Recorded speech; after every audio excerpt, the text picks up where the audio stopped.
தமிழ் சொந்தங்கள் அனைவருக்கும் வணக்கம். நிறைய பேர் கேட்டுக்கிட்டே இருக்கிறீங்க, என்னென்னா பிஎன்ஒஎஸ் அப்ளிகேஷன்லாம் போட்டு முடிச்சாச்சு, எனக்கு சாய்ஸ் ஃபில் பண்ணுறது எப்படி அப்படின்னு சொல்லி ஒரு வீடியோ போடுங்க சார் அப்படின்னு சொல்லி நிறைய பேர் கேட்டுகிட்டே இருந்தீங்க. சாய்ஸ் ஃபில் பண்ணுறதை பற்றி இன்னும் ஆயுஷ் செலெக்ஷன்லேருந்து எதுவுமே அறிவிக்க எதுவுமே வரலை. ஒரு யூகத்தின் அடிப்படையில், அதாவது எம்பிபிஎஸ் மற்றும் எம்பிபிஎஸ்சில் இருக்கிற பேராமெடிக்கல் கோர்சஸ் எப்படி ஆன்லைனில் சாய்ஸ் ஃபில்லிங் பண்ணுறாங்க அப்படின்றத பார்த்து அதே மாதிரி மேட்ச் ஆகிற மாதிரி தான் இதுவுமே இருக்கும். அப்படின்றதுனால ஓரளவுக்கு முதல்ல அது வந்த உடனே இன்னும் தெளிவாக அதில் அப்படியே எப்படி உள்ளே போயிட்டு நீங்கள் அப்ளை பண்ணுறது அப்படின்றத தெளிவாக இன்னொரு விளக்கமான வீடியோ கண்டிப்பாக போடுறேன். இப்போது எப்படி இருக்கும் அப்படின்றத ஷார்ட்டாக கொஞ்சம் சிம்பிளாக உங்களுக்கு புரிகிற மாதிரி இந்த வீடியோவில் விளக்கலான்னு இருக்கேன். வாங்க வீடியோக்குள்ளே போகலாம். முதல்ல சாய்ஸ் ஃபில்லிங் அப்படின்னு வரும்போது நீங்கள் இதை ஆன்லைனில் அப்ளை பண்ணியிருப்பீங்க. இதை வந்து ஒரு 3 லெவல் ப்ராசஸிங்காக இதை பிரிச்சிருக்கிறாங்க. ஃபஸ்ட்டு என்ன அப்படின்னா ரெஜிஸ்ட்ரேஷன் அப்படின்னு சொல்லி ஃபஸ்ட் ஆப்ஷன். நீங்கள் எல்லாருமே உங்களோட phone number or mail ID கொடுத்து உங்களோட ஒரு வெப்சைட் ஐடி ஒன்று க்ரியேட் பண்ணி அதுக்குள்ளே லாகின் பண்ணி ஒரு பாஸ்வேர்ட் கொடுத்து ஓப்பன் பண்ணியிருப்பீங்க. அதுக்கப்புறமா உங்களோட டீட்டெயில்ஸ் எல்லாத்தையுமே, உங்களோட பேர், அட்ரஸ்ஸு, நீங்கள் உங்களோட குவாலிஃபிகேஷன்ஸ், எந்த கம்யூனிட்டி சர்டிஃபிகேட்டு அது இது எக்ஸட்ரா எல்லாத்தையுமே என்ன பண்ணியிருப்பீங்க, ஆன்லைனில் அப்லோட் பண்ணியிருப்பீங்க. இதுதான் ஃபஸ்ட்டு ப்ராசஸ், ரெஜிஸ்ட்ரேஷன். அது முடிஞ்சிடுச்சு. உங்களுக்கு காசு கட்டி அப்ளிகேஷன் காஸ்ட்டு அது கட்டியிருப்பீங்க. கட்டிட்டு ஒரு பிரிண்ட் எடுத்து வச்சுருப்பீங்க, இல்லை டவுன்லோட் பண்ணி உங்களோட ஃப்யூச்சர் ரெஃபரன்ஸுக்காக வச்சுருப்பீங்க. இப்போ ரெண்டாவதாக என்ன அப்படின்னா, முதல்ல உங்களுக்கு அந்த எல்லாத்தையும் வெரிஃபை பண்ணிவிட்டு ரேங்க் லிஸ்ட் ஒன்று அப்படின்னு சொல்லி விடுவாங்க. அந்த ரேங்க் லிஸ்ட் விட்டதுக்கு அப்புறம் ரேங்க் லிஸ்ட்டில் உங்களோட பேர் இருக்குது அப்படின்னா அதுக்கப்புறம் ஒரு டேட், குறிப்பிட்ட டேட் சொல்லுவாங்க. அந்த டேட்டில் நீங்கள் www.tnayushselection.org அப்படிங்கிற வெப்சைட்டுக்குள்ளே திரும்பவும் நீங்கள் ஏற்கனவே கொடுத்த அதே ஐடி அதே பாஸ்வேர்டை வச்சு உள்ளே போவீங்க.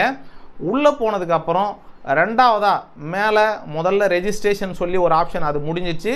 ரெண்டாவதாக சாய்ஸ் ஃபில்லிங் அப்படின்னு சொல்லி ஒரு ஆப்ஷன் இருக்கும். அந்த ஆப்ஷனை நீங்கள் கிளிக் பண்ணிங்கன்னா உள்ள காலேஜஸ், எந்தெந்த காலேஜ் வேணும், என்ன கோர்ஸ் இருக்குது, நீங்கள் அந்த காலேஜ் ப்ரிஃபரன்ஸ் மொத்தமாக எவ்வளோ காலேஜஸ் இருக்கும் அப்படிங்கிற லிஸ்ட்டை பார்ப்பீங்க. அந்த காலேஜ் லிஸ்ட்டில் உங்களுக்கு பிடித்த காலேஜ் ஃபஸ்ட்டு எடுத்தோடனே எல்லாரோட ஆப்ஷனுமே என்னவாக இருக்கும் அப்படின்னா கவர்மெண்ட் காலேஜஸ் அப்படிங்கிற ஆப்ஷனாக தான் இருக்கும். கவர்மெண்ட் காலேஜஸை டிக் பண்ணிவிட்டு அதுக்கு அடுத்தது உங்களுக்கு பிடிச்ச நியர்பை காலேஜ், உங்களுக்கு பிடிச்ச காலேஜ் அப்படின்னு சொல்லி ஒரு காலேஜாக அதில் இருக்கிற மொத்த லிஸ்ட்டில் இருக்கிற காலேஜோட லிஸ்ட்டையுமே நீங்கள் டிக் பண்ணலாம்.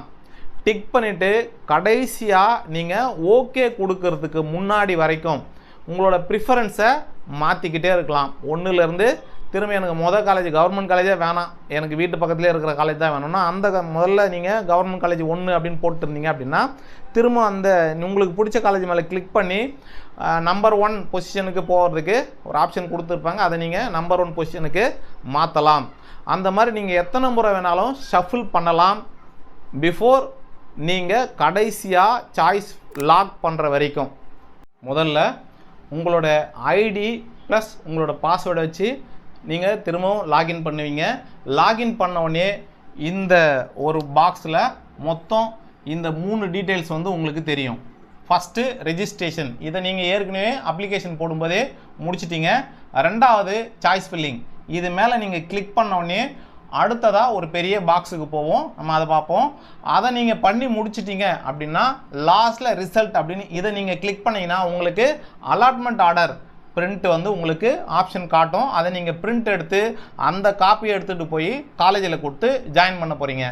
இப்போது இந்த ரெஜிஸ்ட்ரேஷன் முடிச்சதுக்கப்புறம் இது நீங்கள் லாகின் ஐடி படி உள்ளே வரீங்க.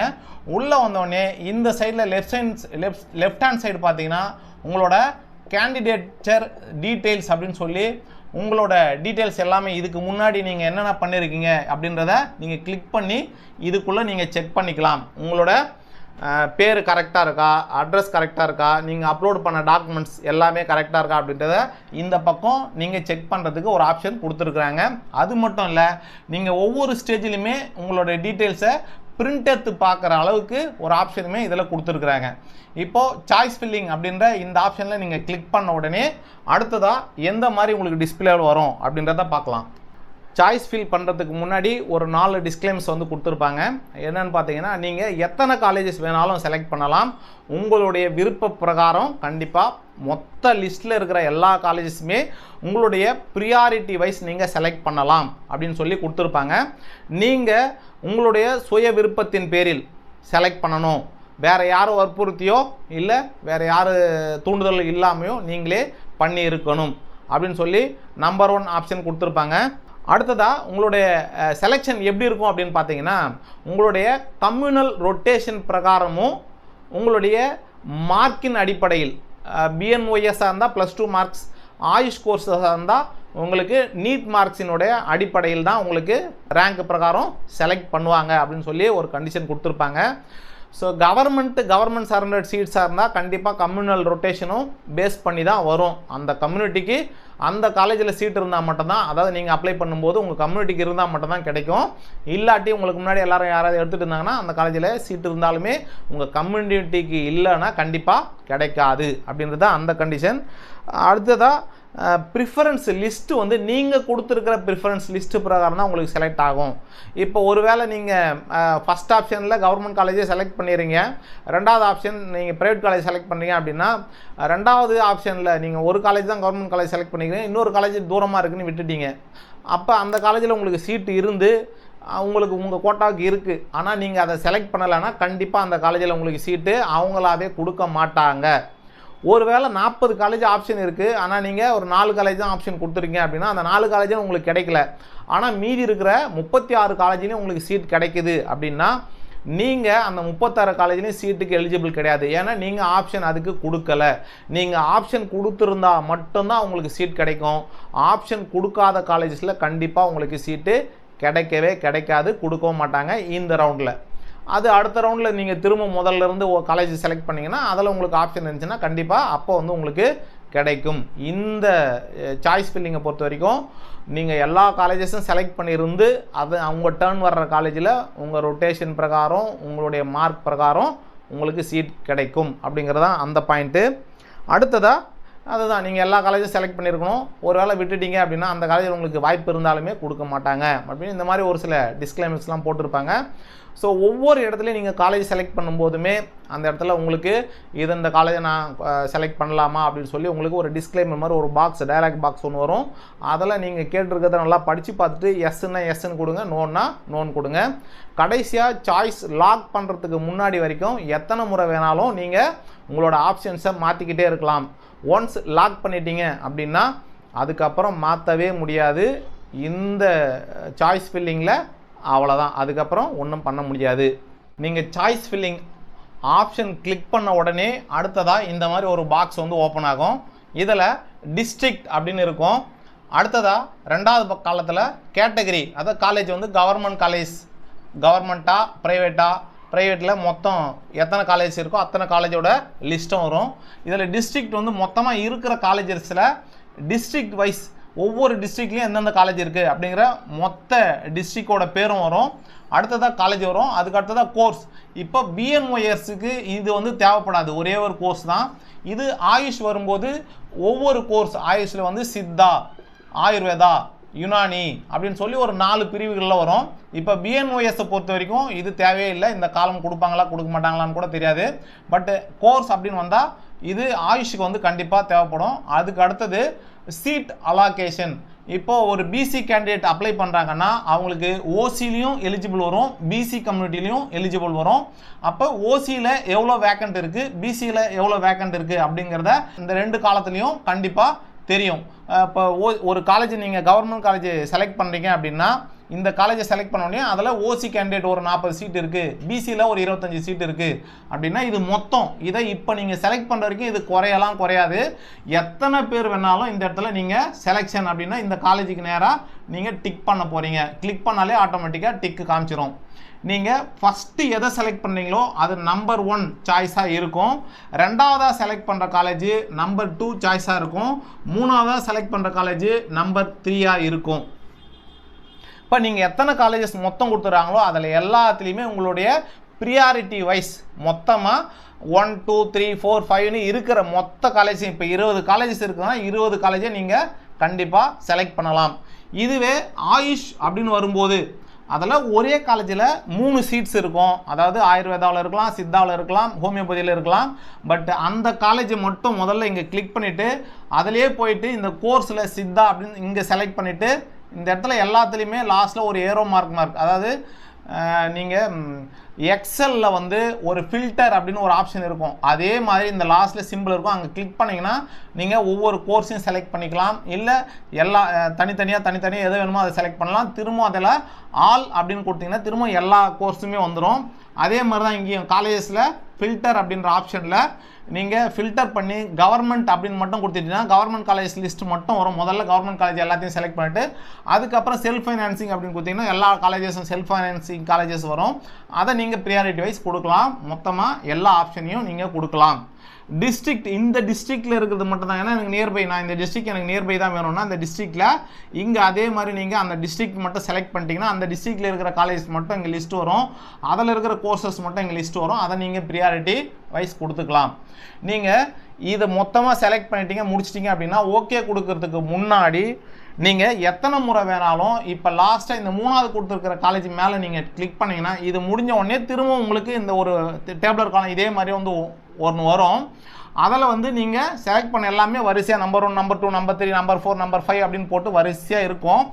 நீங்கள் செலக்ட் பண்ணி முடிச்சதுக்கப்புறம் பார்த்துட்டு இல்லை பிரிண்ட் அங்கே கூட ஒரு பிரிண்ட் எடுத்து பார்க்கலாம். அந்த பிரிண்ட் எடுத்து பார்த்ததுக்கப்புறம் எனக்கு இந்த காலேஜ் 2வது ஆப்ஷனாக இருந்தால் நல்லாயிருக்கும், இல்லை இந்த காலேஜ் ஃபஸ்ட் ஆப்ஷனாக நல்லாயிருக்கும் அப்படின்னு நினச்சிங்கன்னா திரும்ப அந்த காலேஜ் மேலே கிளிக் பண்ணி பேக் வந்து திரும்ப இந்த ஆப்ஷனில் அந்த காலேஜ் மேலே கிளிக் பண்ணி கோ டு அப்படின்னு ஒரு ஆப்ஷன் கொடுத்துருப்பாங்க. நம்பர் 1 நம்பர் 2 நம்பர் 3 நீங்கள் எந்த நம்பர்ஸுக்கு வேணாலும் சேஞ்ச் பண்ணிக்கலாம்.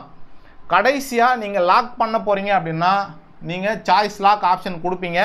சாய்ஸ் லாக் ஆப்ஷன் கொடுத்தீங்கன்னா உங்களுக்கு ஒரு மெசேஜ் வரும். நீங்கள் கொடுத்துருக்கிற காலேஜஸ் லிஸ்ட்டு பிரகாரம் தான் உங்களுக்கு சீட்டு கிடைக்கும் அப்படின்னு சொல்லி நீங்கள் எஸ்ன்னு கொடுத்து சொன்னீங்கன்னா உங்களுக்கு உங்கள் மெயில் ஐடிக்கோ இல்லை மொபைல் நம்பருக்கோ ஒரு ஓடிபி கொடுக்குற மாதிரி ஒன்று மெசேஜ் வந்து செட் பண்ணியிருப்பாங்க. நீங்கள் அந்த ஓடிபியை பார்த்து ஒன்ஸ் கொடுத்துட்டு ஓகே பண்ணிட்டீங்கன்னா அது லாக் ஆகிடும். நீங்கள் கொடுத்துருக்கிற ஆர்டர் பிரகாரம் தான் உங்களுக்கு காலேஜஸ் சீட்டு உங்களுக்கு கிடைக்கும்.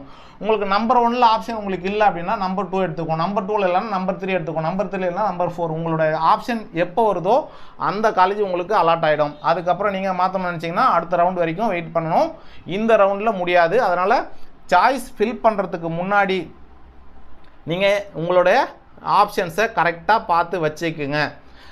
ஓடிபி வந்ததுக்கப்புறம் நீங்கள் லாக் பண்ணுவீங்க. லாக் பண்ணதுக்கப்புறம் அதை பிரிண்ட் எடுத்து வச்சுக்கலாம். அந்த பிரகாரம் தான் உங்களுக்கு சீட் அலாட் ஆகும். இதுதாங்க ஒரு ஜென்ரல் ஐடியா. சரி, ஒன்று பேமெண்ட் டீட்டெயில்ஸ் மட்டும் சொல்லாமல் விட்டுட்டோம்னு நினைக்கிறேன். சாய்ஸ் லாக் பண்ணுறதுக்கு முன்னாடியே நீங்கள் அந்த டயலாக் பாக்ஸ் ஃபஸ்ட்டு ரெஜிஸ்ட்ரேஷன் நீங்கள் 2வது ஆப்ஷனில் சாய்ஸ் லாக்னு போன உடனே ஃபஸ்ட்டு ஆன்லைன் ப்ராசஸிங் ஃபீஸ் அப்படின்னு சொல்லி all communities compulsory government surrendered seats கோட்டாவுக்கு அப்ளை பண்ணியிருந்தால் 500 ரூபாயும், இதுவே மேனேஜ்மெண்ட் கோட்டாவுக்கோ இல்லை ஆல் இண்டியா கோட்டாக்கோ பிஎன்ஒஎஸ்ஸாக இருக்கட்டும் இல்லை ஆயுஷ் கோர்சஸாக இருக்கட்டும், மேனேஜ்மெண்ட் கோட்டான்னா 1000 ரூபாய், ஆயுஷ் கோர்சஸில் ஆல் இண்டியா கோட்டாவுக்கு 1000 ரூபாய். இது வந்து ஆன்லைன் ப்ராசஸிங் ஃபீஸ். அதை தாண்டி அட்வான்ஸ் டியூஷன் ஃபீஸ் பிஎன்ஒஎஸ்க்காக இருக்கட்டும் இல்லை ஆயுஷ்க்காக இருக்கட்டும் advance tuition fees 5000 rupees government quota சீட்ஸுக்கும், அது இல்லாமல் மேனேஜ்மெண்ட்டுக்கும் ஆல் இண்டியா கோட்டாக்கும் 10,000 ருபீஸ் நீங்கள் முதல்ல சாய்ஸ் லாக் பண்ணும்போதே 10,000 ருபீஸ் கட்டுற மாதிரி இருக்கும். அதுக்கப்புறம் உங்களுக்கு ரிசல்ட் வந்ததுக்கப்புறம் நீங்கள் உங்களோட அலாட்மெண்ட் ஆர்டர் டவுன்லோட் பண்ணும்போது கவர்மெண்ட் காலேஜில் இருக்கிற சீட்டு கிடைச்சவங்களுக்கு எந்த விதமான அமௌண்ட்டும் கட்ட தேவையில்லைங்க. இதுவே ப்ரைவேட் காலேஜஸில் இருக்கிற கவர்மெண்ட் கோட்டா சீட்ஸு எடுக்கிறவங்களுக்கு இன்னொரு 5000 ருபீஸ் கட்டி தான் நீங்கள் பிரிண்ட் எடுக்கிற மாதிரி இருக்கும். இதுவே மேனேஜ்மெண்ட் கோட்டா சீட்டாக இருந்தால் 15,000 ரூபாய் நீங்கள் கட்டி அதுக்கப்புறம் உங்களோட அலாட்மெண்ட் ஆர்டர் டவுன்லோட் பண்ணுவீங்க. ஆல் இண்டியா கோட்டாவுக்கும் அதே மாதிரி 15,000 ரூபாய் நீங்கள் பே பண்ணி தான் அதுக்கப்புறம் அலாட்மெண்ட் ஆர்டரை டவுன்லோட் பண்ணுற மாதிரி இருக்கும். இவ்வளோதாங்க. இது போன்ற மேலும் பல அப்டேட்களுக்கு நம்ம சேனலை இது வரைக்கும் சப்ஸ்கிரைப் பண்ணாதவங்க சப்ஸ்கிரைப் பண்ணிவிடுங்க. உங்களுக்கு பிடிச்சிருந்தா கமெண்ட் பண்ணுங்கள், லைக் பண்ணுங்கள், அப்படியே உங்களோட நண்பர்களுக்கும் ஷேர் பண்ணுங்கள். மறக்காமல் பெல் ஐக்கானை கிளிக் பண்ணிட்டீங்கன்னா நான் போடுற வீடியோஸ் உடனுக்குடனே உங்களுக்கு வந்து சேர்ந்துடும். உங்களுடைய கனவுகள் அனைத்தும் மெய்ப்பட என் நெஞ்சம் நிறைந்த வாழ்த்துக்கள். நன்றி.